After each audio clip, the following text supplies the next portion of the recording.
Unlike the service class we just talked about, intent service is a service that actually runs in a separate background thread altogether.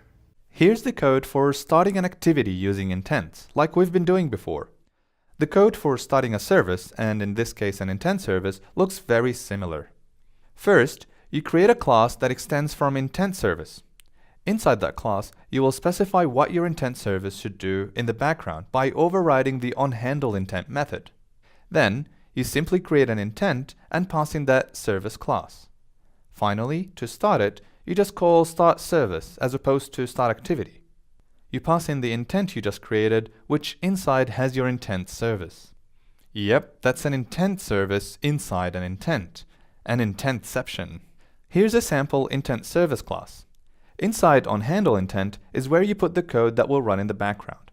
Once onStartService is called, it launches an intent service, runs the code inside the onHandleIntent on a background thread, and then stops itself when it's done. Notice that the intent object passed into the onHandleIntent method is the same intent you created when using the start service, which means you can attach extra data to that intent when creating it down here, and then you can access that data inside onHandleIntent and use it to, say, decide what action to perform using that intent. It's important to note that all intent service requests are handled in a single background thread, and they are issued in order. Each intent service will take as long as necessary and will not block the application's main thread, but only one call to the intent service's onHandleIntent method will be processed at a time.